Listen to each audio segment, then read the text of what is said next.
Hello. Good morning. Welcome on this Friday morning. Nice to see all of you here. We have an interesting topic for you this morning. Hope you're enjoying the conference. We're going to talk about reactive web applications in Spring 5. Spring 5 is coming up in March of 2017. We're currently in milestone 3, working towards the last milestone at the end of the year. So this is a good time to be talking about this and to learn more about it. Whether reactive web applications is something that's already familiar to you, whether it's something you're already looking for, is less important than learning about it, because this is a big transition and it is a good time to learn about it and to be aware of what this is and why it's there. So that's the subject of this presentation. First of all, a couple of words about me. I am a committer, a member of the Spring Framework team, so I'm involved with the Spring 5 effort. I've been on the engineering side for about 5 years, so I've primarily been involved with anything web-related, Spring MVC, WebSockets, and currently the Spring Web Reactive effort. I want to kind of set a broad expectation about this talk. We're not going to go into the details of reactive programming in the sense of using a reactive library and showing the mechanics, taking you through that. Think of this a little bit more of kind of making sense of the transition to reactive programming. It is going to be very specific. We're going to talk about very real things that we've been doing over the past 2 years. You can think of it as joining a new member of a team, joining something that's been going on for 2 years, and my goal here is to introduce you to what we've been up to catch you up. Obviously in this 1 hour I'm not going to take you through the mechanics or the syntax of doing things. My purpose is to give you the background, to make you understand what we've been up to, why we're doing it, maybe sketch out a few things. Well, not literally, obviously, but basically take you through that and get you to a point of understanding so you can begin to look at more details. Now, having said that, there is a wonderful university session that was done on Monday by Sebastian Deleuze and Brian Clausel. And I have a link here, and it's a 3-hour session where you can look at reactive libraries. You can look at specifically the details of using reactive libraries, and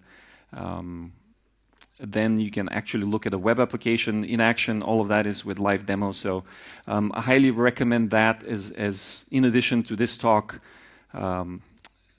which will provide you with more background. And the other thing I wanted to mention is that this slide deck is optimized for listening. So all of you are in the right place. But for anybody who is actually watching this afterwards, the slide deck is really optimized for listening.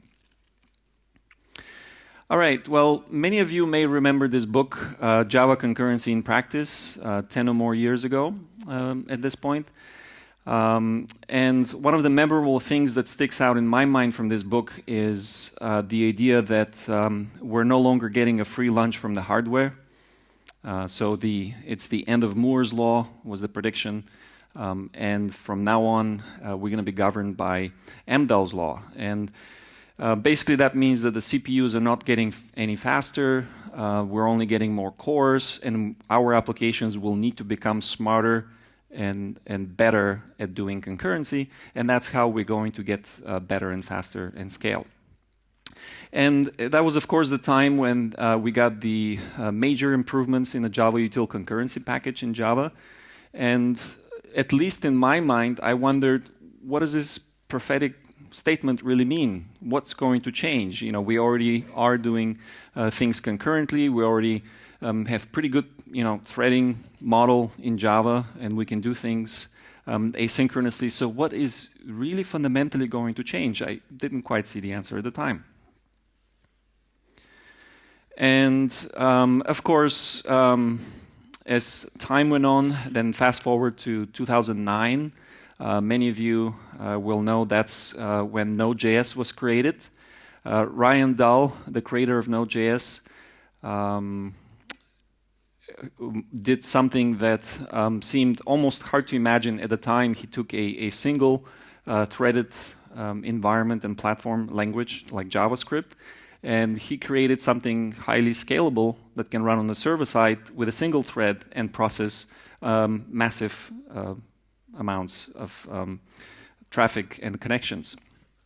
And this was also very, very interesting. I mean, there is a talk, you can go back, it's out there on YouTube. It's a good way of understanding how something like this can be done. I'm sure many of you have seen that talk. But it's basically, if you have a single thread, you can never block that thread. If that is your constraint from the beginning, this is what you have to do. And essentially, when you have to block, which means that you have to make a database call, you have to do something which requires waiting and which is outside of your control how long it may happen, you really don't want to block the entire server because your server is running with a single thread.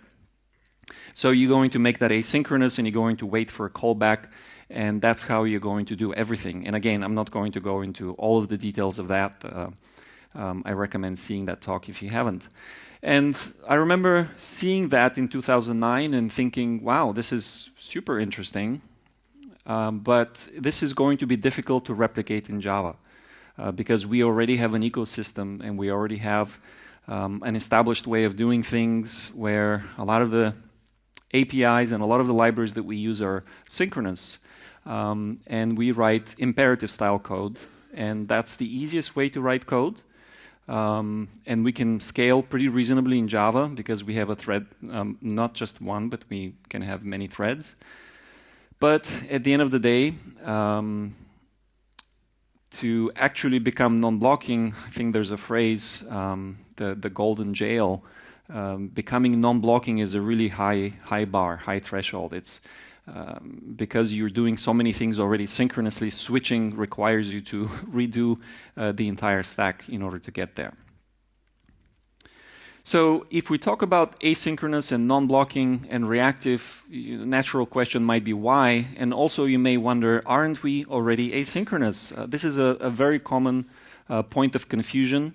Myself included at some point, just like trying to explain it to myself and work through the logic.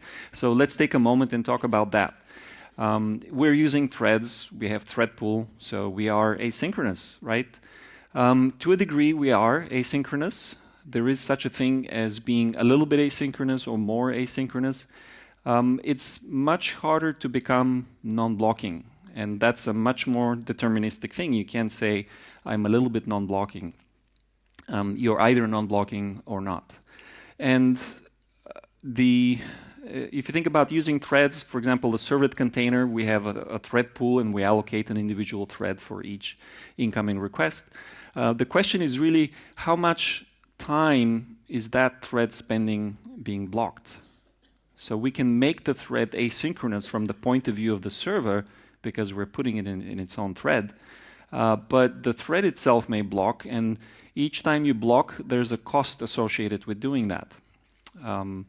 Now, you may already be thinking, well, what's the problem really with a single thread? And it's true. It's perfectly expected. We've been doing this for many, many years. This is not to say that this is doing it wrong, but there is a cost associated with blocking. And when you're trying to reach a certain level of scale, you will find that there's a limit to how far you can go. Because ultimately using a thread pool and many threads is a crude way of achieving asynchronicity.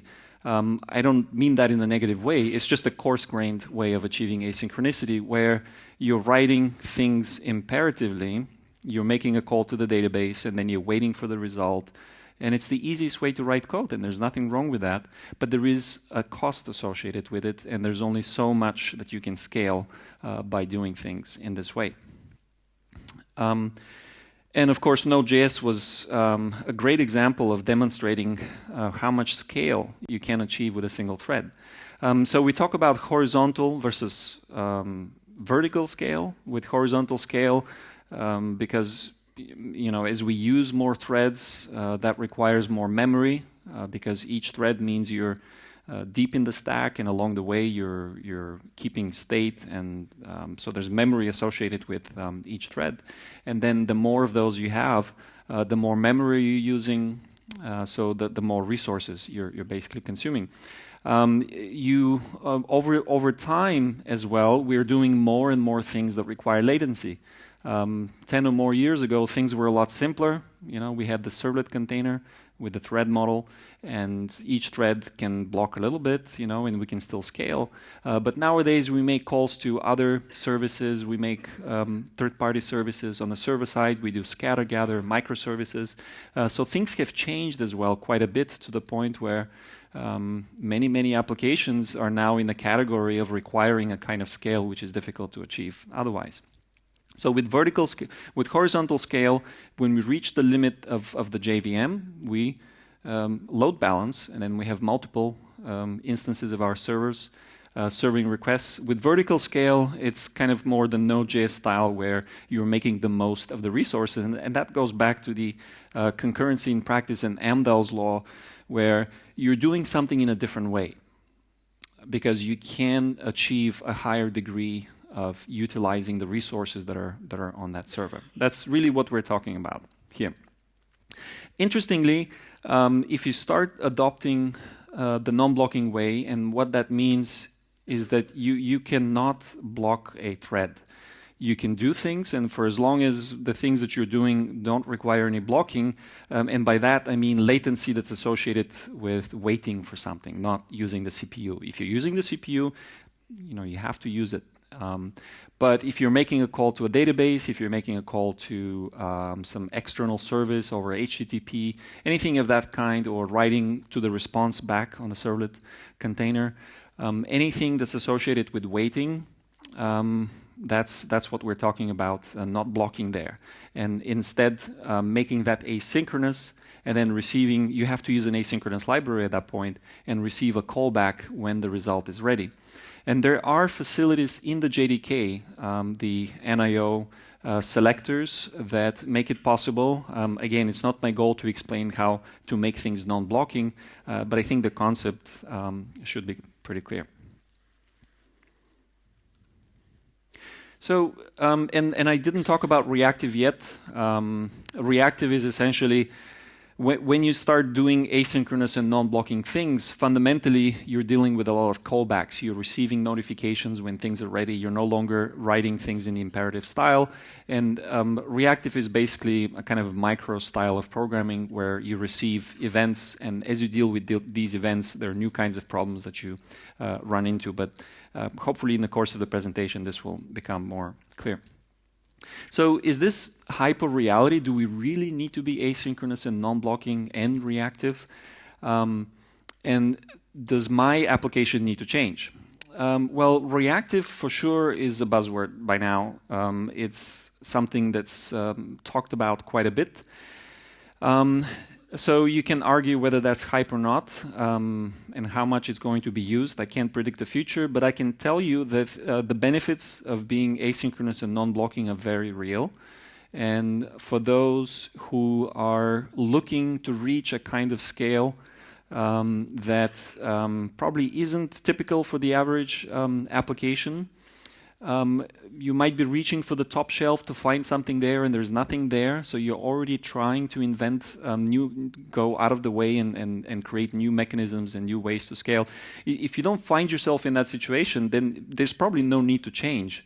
In fact, we do expect that a majority of applications for a long time will continue to do things the way they are. This is not about saying that we all need to change now, but this is about talking of new ways of achieving scale. And when you need to do that, that's when you go in that direction.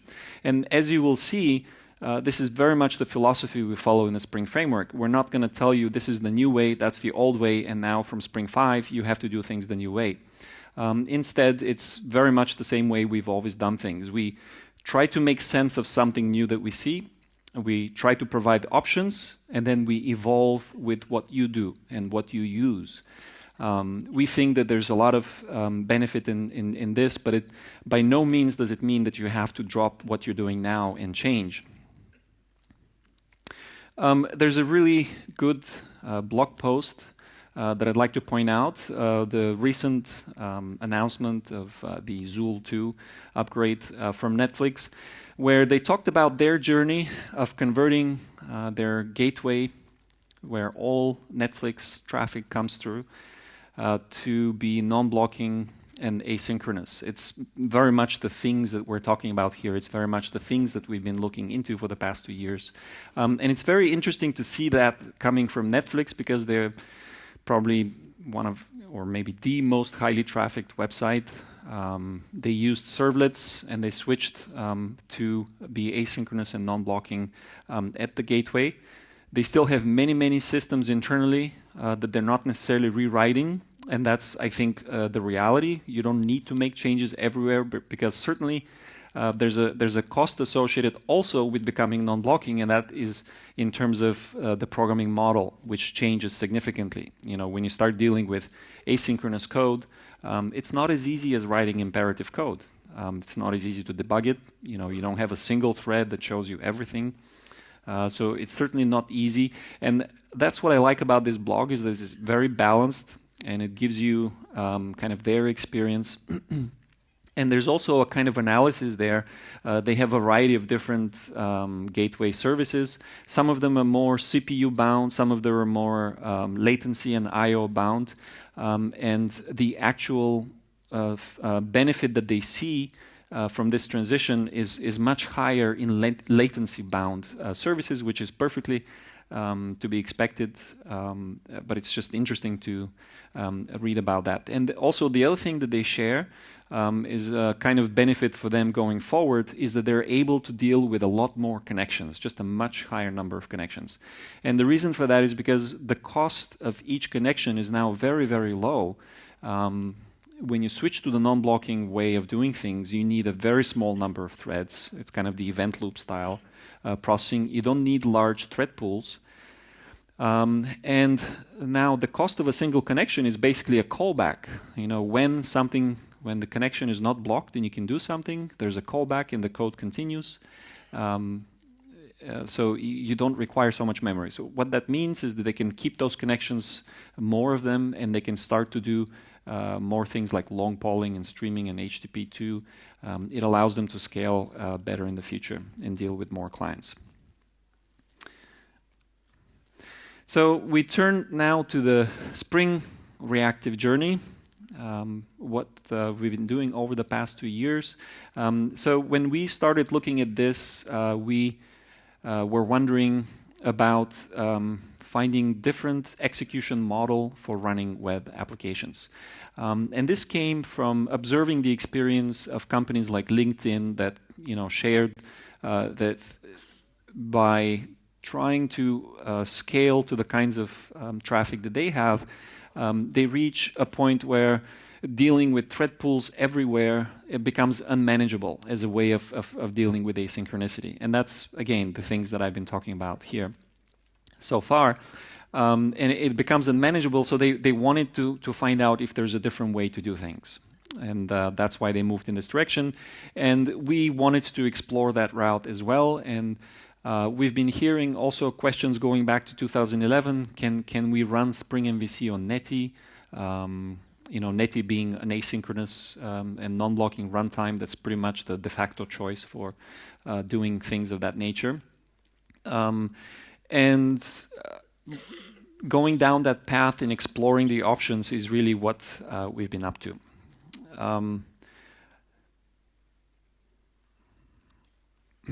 So we're talking basically about becoming non-blocking, kind of replicating the Node.js experience using event loop style processing, a very small number of threads.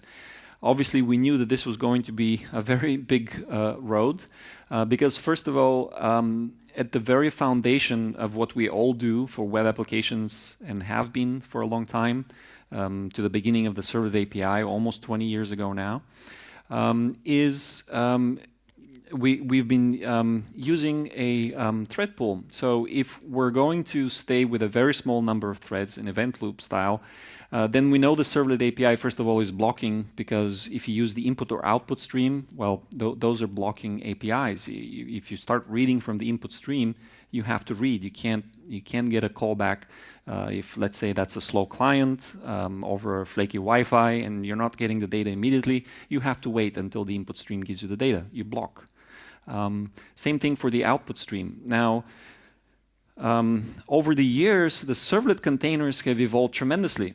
They're modern runtimes, just as well as Netty, but it's the servlet API on top, which basically underneath there's an event loop, but on top of that there's the servlet API, and the way we consume the application, the input connections and the output connections, is effectively through a blocking API.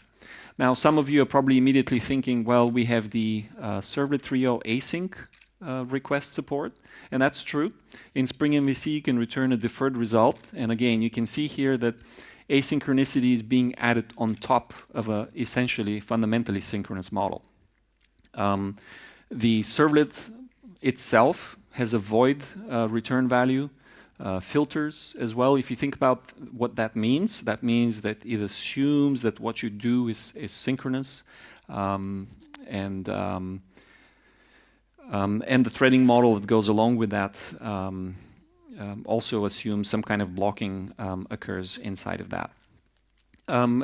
The async requests in Servlet 3, it does allow you to process to handle the request asynchronously, but at the end of the day you're still blocking, because when you read and write to the response and the request, again, that's the servlet input and output stream. And then some of you may also say, well, we have the servlet 3.1 non-blocking I/O, don't we? And it's true, we do, and we've explored using that on the Spring Framework team and Spring MVC for traditional servlet applications.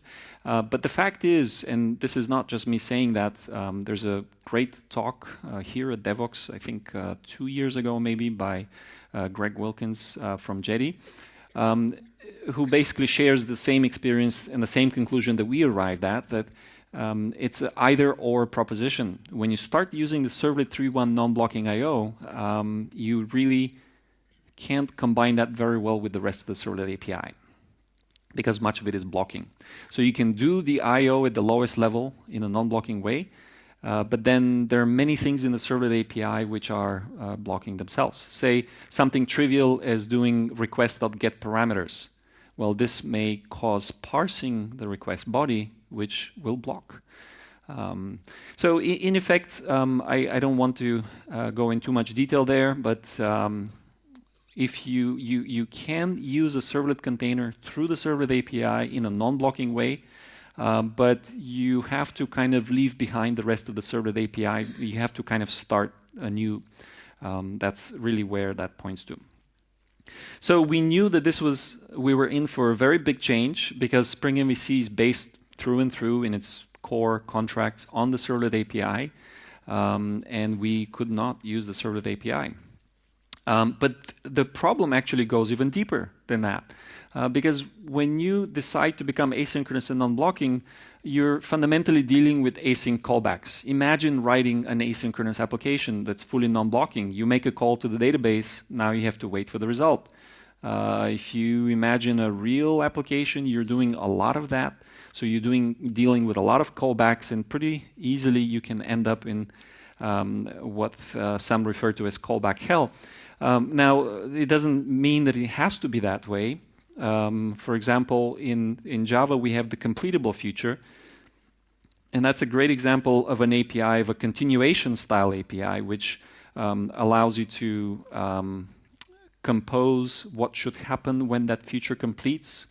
And then the code looks like imperative code, but it's broken out into pieces. It's readable. There's still callbacks underneath, but you're not dealing directly with the callbacks. It's a bit like using the Stream API. So in Java 8, we have the Stream API. We have all these operators: filter, map, flat map. Those are the kinds of facilities that we want to be using to compose our logic asynchronously. So we need something to do that. Of course, many of you will know RxJava.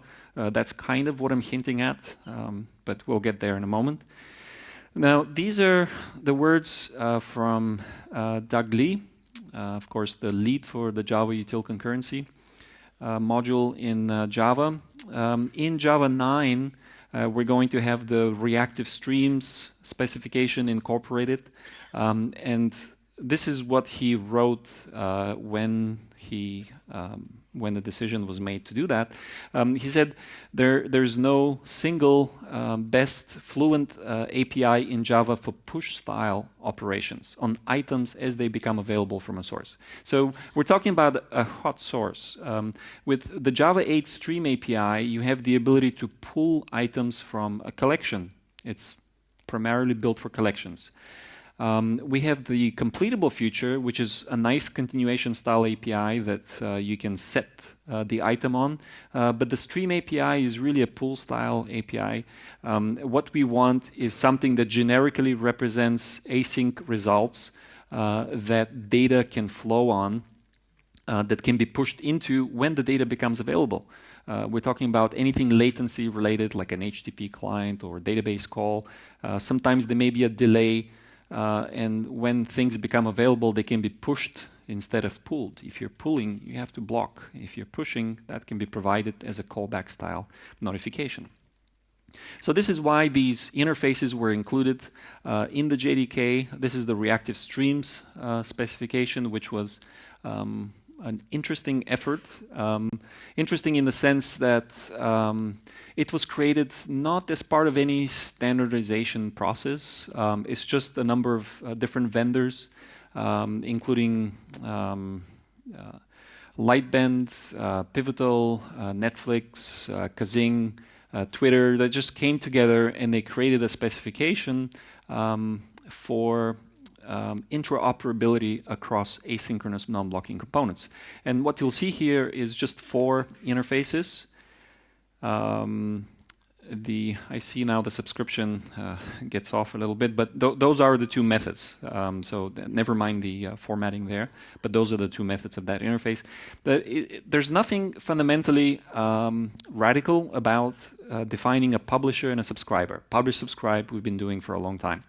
What's novel here is that there is a back pressure mechanism which instead of the publisher pushing things to the subscriber at any time or whenever, the subscriber has the ability to request items, and then the publisher can only push items if the subscriber is asking for them.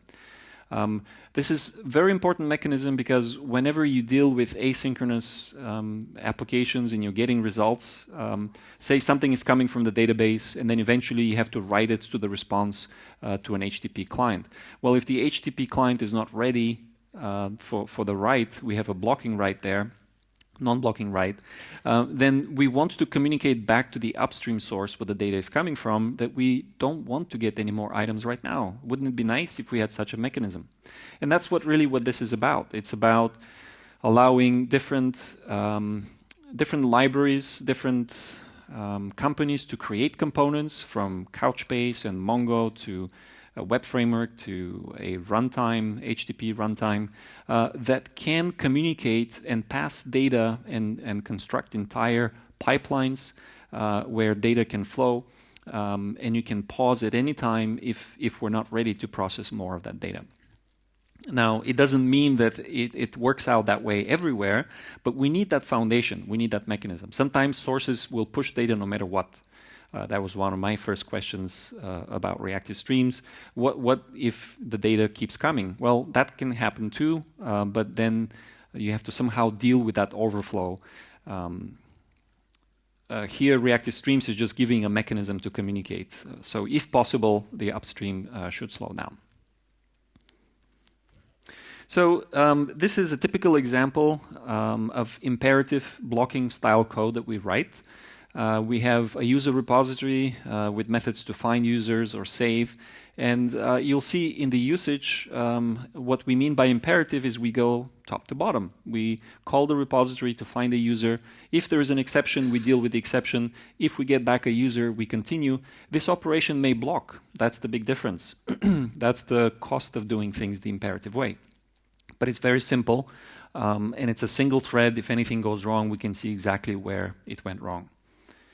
Now, to make it asynchronous, we using reactive streams only, we can make it asynchronous and non-blocking by returning a publisher of users.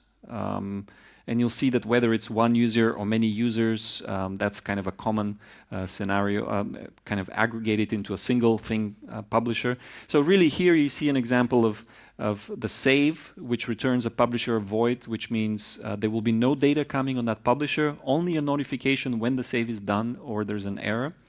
There's a find by ID, which gives you a single user, or find all, which gives you many users. I'm not yet saying this is what you will do. I'm just taking you one step at a time, so just bear with me. This can be asynchronous and non-blocking because the publisher will push the data to whoever is calling the find by ID method. It doesn't have to happen in the same thread. It can happen later when the data is available. So you can see that this is a very fundamental shift. I mean, you know, up here, you get the user and then you move on to do something with the user. Over here, you get back a publisher and now you have to somehow compose what should happen next. You don't have a user yet. That user will come when it's available, which may be in the same thread or may not be in the same thread.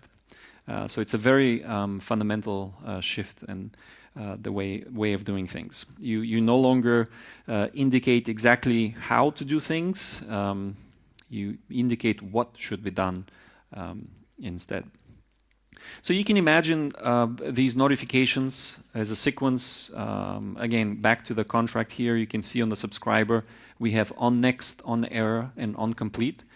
So these will come 0 or many on next notifications if we have any users coming, and then either an error or on complete signal.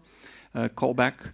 And the reason I show that is because I want you to see that we can take all of these methods, the void returning method, the user returning method, or the list of users, and we can represent them as a sequence of notifications through a publisher. So for the void method, we get on complete or on error, and that's all we want to know. For the single user method, find by ID, we get on next and then on complete or on error. And then if we have more users, that simply becomes multiple on next notifications. But of course, if you're dealing with a publisher, that's a very basic API. You're now dealing with callbacks directly, and that's what I said we try to avoid. So this is where we talk about reactive streams implementations. We have RxJava, Reactor, Akka Streams. These are all libraries that implement reactive streams, and not only do they implement these contracts, but they actually give you a composition API similar to the Java 8 stream that allows you to compose logic asynchronously, to use operators like filter, like map and flat map. So you're composing your logic, but not by dealing directly with callbacks, but rather on a higher level, more functional and more declarative. So it looks something like this. Now you can be asynchronous, non-blocking, and functional. And you can see here that when we get all the users, then we can continue to declare what should happen next. And you know, hopefully that looks a little bit familiar for many of you using Java 8. That's the kind of thing that we're talking about here. Obviously, we can't just continue to write code imperatively. We have to use something like that. Again, my goal here is not to. I realize that I'm leaving out a lot of details. Now you're probably curious, you know, about the use of mono and flux. These are the two types in Reactor. Flux represents a stream of many items, where mono represents a single user, and then you have the mono void, which means that you just get a completion notification. Again, for using these types and for seeing how to write such code and testing, I recommend the talk that I pointed to in the beginning of the session.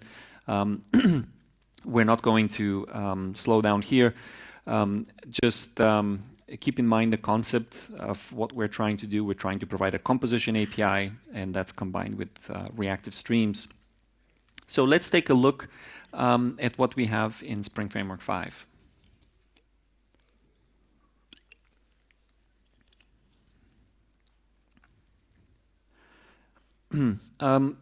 To begin with, we have a very basic HTTP handler contract. Maybe you will notice that this is similar to a servlet contract, except the return value is not void, because void is synchronous semantics, and if you have to do something that is actually asynchronous, then the void method does not allow you to do that. It means that you would have to block to complete before you return. This is why, again, I said this earlier, the servlet API is fundamentally synchronous in semantics and origin. And here the HTTP handler is our lowest level abstraction over asynchronous non-blocking runtimes. And again, the method is very similar to servlet, except it returns mono void. And also we have a request and response representation. These are not the servlet request and response.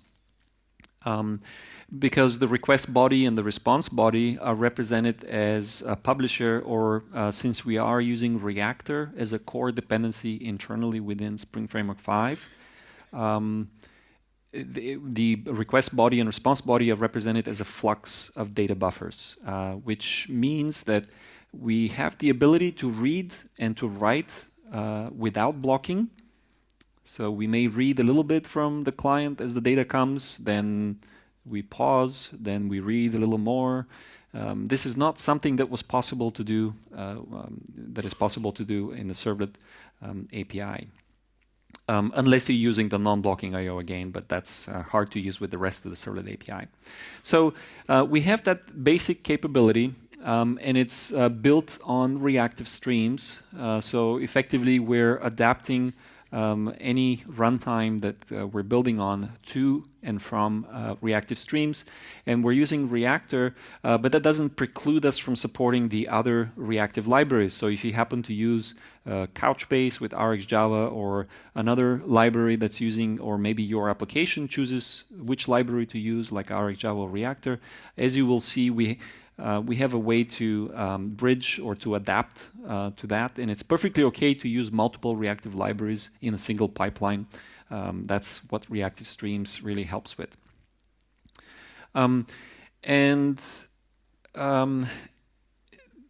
If you look at this example here, we're getting the body of the request and we're writing it to the response. Interestingly, if you imagine doing the same with the servlet API, you can't quite see that, right? Because the body is an input stream and the output is an output stream. If you're reading from the input stream, you can't just take the input stream and pass it as the output stream, because that's a pool style based, you're reading in a blocking way. But here the body is a publisher, and then the response expects a publisher to write with to the response, and then the return value that you can deduce here from the return value of the method is mono void. So the response write with is actually taking a publisher and giving us back a mono void that tells us when the write is actually done and complete. And we support all of this on the following runtimes at the moment. We're running integration tests and examples on top of all of these runtimes. Well, you will notice at the very top there Tomcat and Jetty. So I said from the beginning that Tomcat and Jetty have evolved over the years. So the servlet API has largely remained the same. It's much more difficult to change things like that because you already have an ecosystem that's built over time. But the servers underneath, they're pretty capable of doing things in a non-blocking way. They use event loops.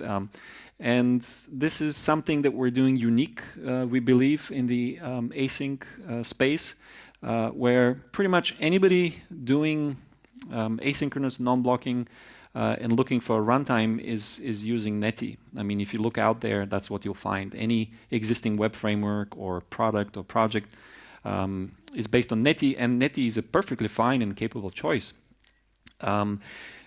But we come from the experience with the Spring framework, and we know that many of you are using Tomcat and Jetty, and our natural inclination is to provide choice. And this is why we have the HTTP handler abstraction, and it allows us to adapt it to all these different runtimes. Just like in the servlet container world, the servlet API was a common denominator, and you could switch and run on different runtimes. Here we're actually expanding the footprint, so now you can do things like Spring Web on Netty. Undertow is another runtime that we support.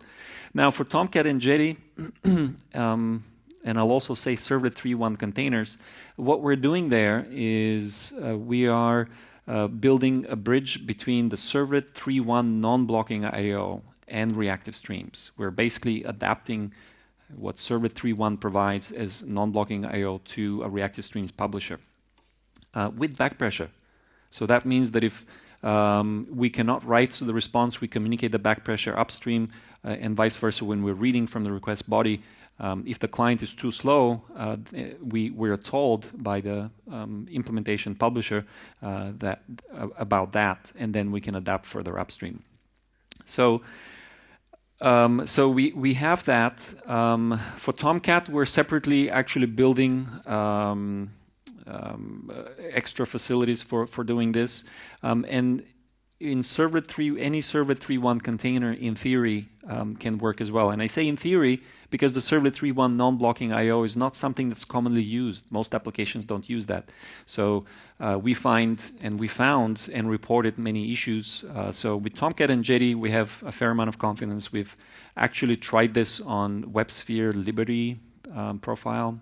In theory, it should work with WebLogic as well. Any Servlet 3.1 container should work with this, with the bridge that we provide. Now, on top of that, as you're reading bytes from the request and response, what you also want is actually to be able to convert to and from objects, because that's what we do in web applications. So you'll know the HTTP message converters that we have in Spring MVC. Well, we have similar facilities for taking a flux of data buffers and turning that into a flux of objects. And we do that with for JSON and XML. With JSON, at the moment we use Jackson is where we've started because that's what's used most widely. We did have to jump through some hoops because Jackson itself works with an input stream and an output stream. So on the input side, we we're actually parsing the input stream, and if that's a JSON array, we're parsing out the individual objects and then feeding that into Jackson to do the data binding on top. So we have to do extra work to work around the fact that Jackson does not have an asynchronous option, but they are working hopefully for Jackson 2.9 on having such an asynchronous option, and if it's not 2.9, I'm sure that's coming. We have something in the meantime, but we would be very happy to get rid of that code because it's very low level parsing the JSON, and there are all kinds of scenarios and issues that arise when you're on that level. Interestingly enough, Alto XML is a asynchronous parser from the same team that's building Jackson. So there is an example already, and we're using the asynchronous XML parsing mechanism to then feed into JAXB and turn into objects in a fully non-blocking way. We have others for server-sent events. That's obviously a really good use case for streaming and for non-blocking things. Zero copy transfer. There's a lot of goodies there, for more advanced, scalable web applications. And then this is the most interesting part. When you look at a controller, at the controller level, it looks very much like what you've been looking at and using with Spring MVC, except it's not Spring MVC. I said earlier that with Spring MVC, the very contracts of Spring MVC, the handler mapping, the handler adapter, are built on the servlet API, and we can't use the servlet API. We're now adapting to reactive streams, an HTTP adaptation layer. So, but there's no reason why we can't build the same model on top of that. In fact, we've taken many of the Spring MVC mechanisms and we're translating them to new contracts, very similar but non-blocking. So we can't physically share any of the code with Spring MVC, but we are sharing many of the algorithms, and we're simply, in many cases, taking existing code and simply porting it over to asynchronous non-blocking semantics. We're not changing necessarily. Well, in some cases, we're taking an opportunity to see where it makes sense to make changes, but by and large, we're looking to provide the same programming model and kind of a consistent approach so that if you want to use Spring MVC or if you want to use Spring Web Reactive, both of these are there, and you can report issues on either side or make requests, and both sides will benefit from that. Here you will see, for example, methods like returning a mono of user or flux of users. And of course, if you're calling a repository and that's giving you back these kinds of types, you naturally want to return them from the controller methods, and that should all work. It looks the same, but it's very different underneath in the sense that we could not really truly support a flux of users underneath with Spring MVC and the servlet API. Just think about it for a second. We're giving Spring MVC a flux of users, and that's push-style API. The items may come immediately, or they may come later. There may be latency associated with where the user information is coming from. We don't want to block the current thread because with Spring Web Reactive and using Netty and Tomcat and Jetty, any of the runtimes we support, we're actually constrained to a very small number of threads. Again, this is the event loop style processing. And just like with Node.js, you don't want to block these threads.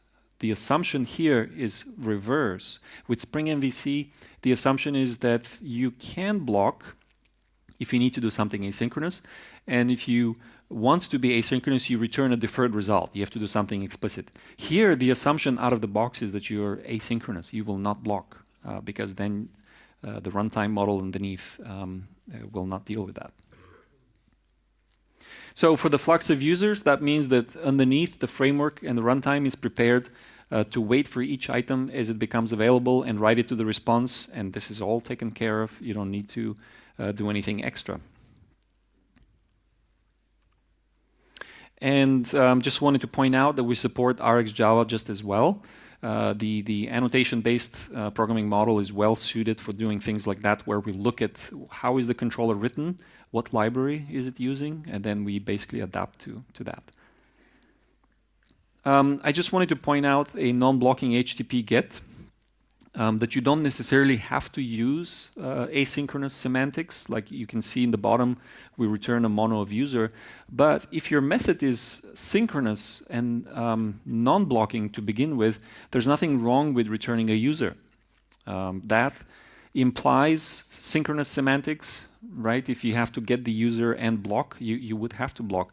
But if what you're doing is just, let's say, for example, instantiating the user or doing something that's not blocking, there's no need to return a mono. You can just return a user, and then we deal with that as well.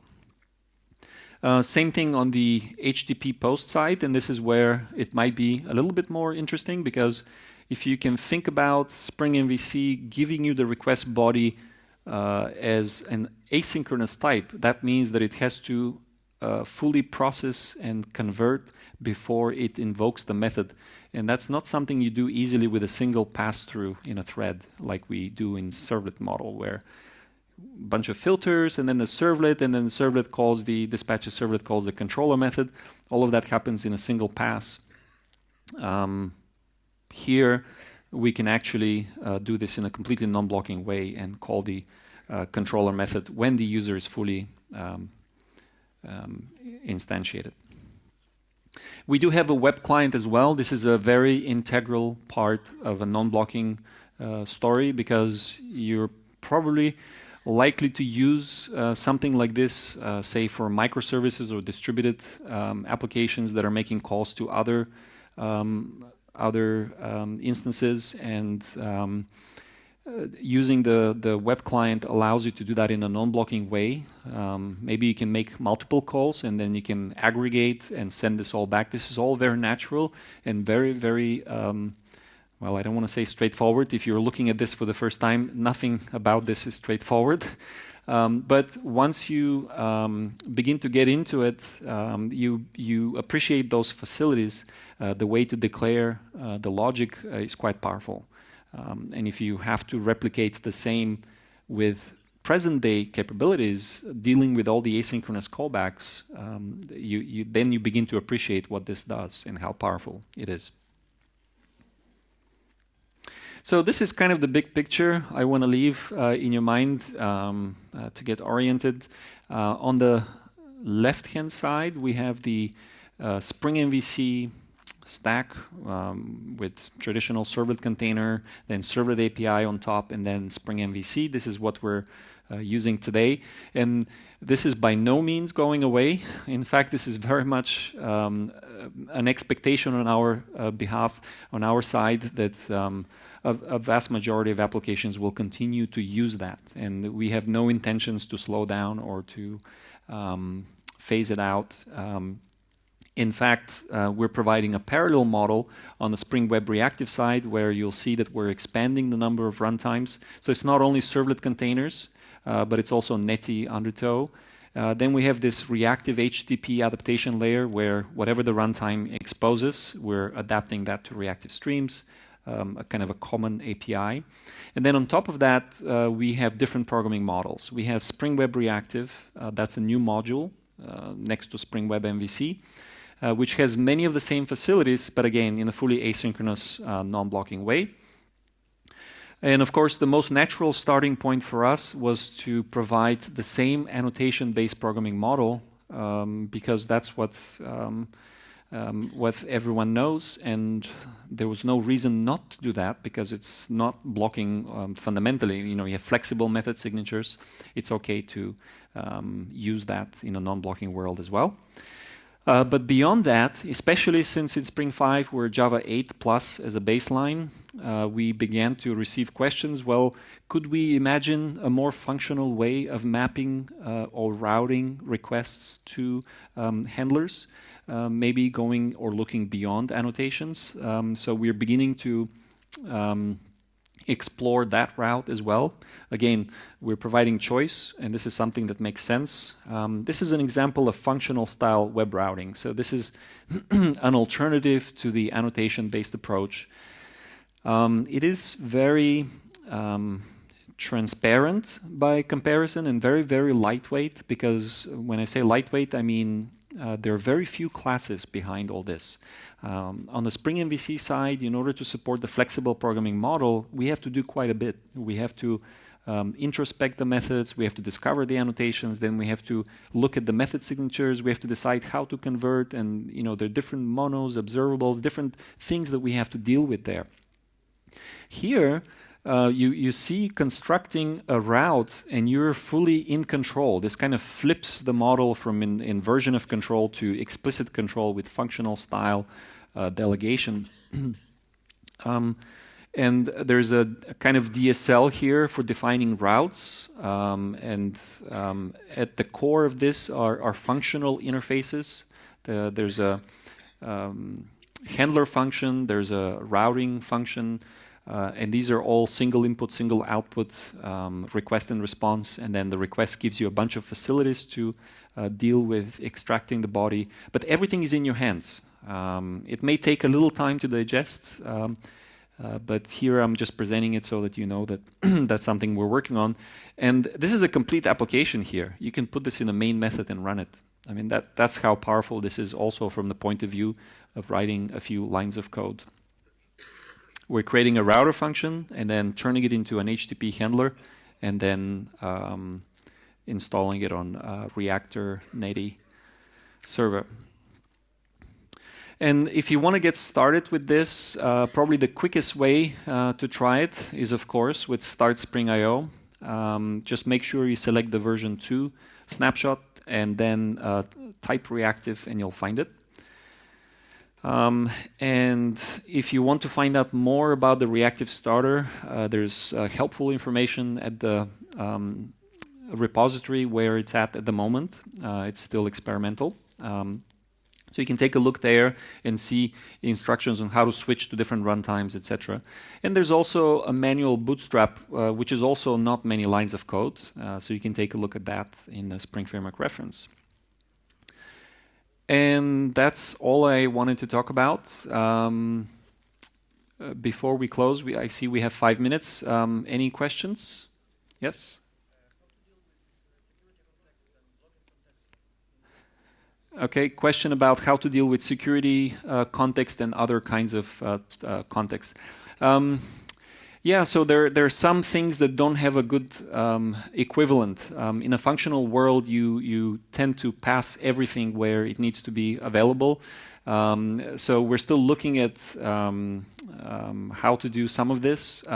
Spring Security at the moment, there's an effort to, in parallel, provide facilities, so that's ongoing. But this is a known challenge. We're fundamentally switching from a single thread model, and it was very convenient to put something in thread local context and then use it. But now we're switching threads. We're not in a single thread, and it's not as easy, and it's even dangerous, and maybe not even a good idea to do that. So we have to find new ways to do things like that. Question? Are you aware of any work being done in the JDBC area? Okay, question about JDBC. That's a good question. In fact, one of the natural ways of kind of narrowing down who is this for even is to look at your stack. What are the kinds of things you need to do in your application?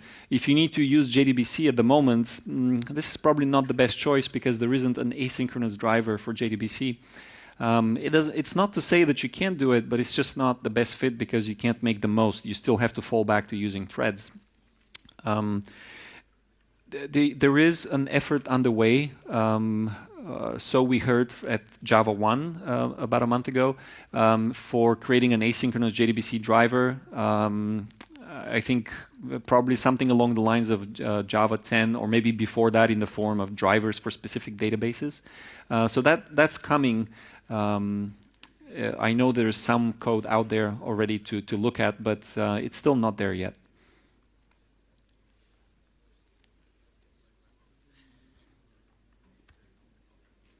All right, well, thanks. Oh, one more.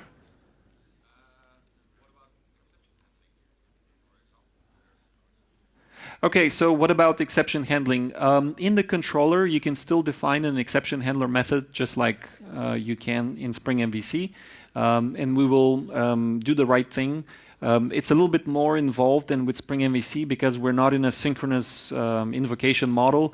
In fact, when you return a mono of something, that means that most likely your controller method is not directly throwing an exception when we return. It's going to happen later when the user comes through on the mono.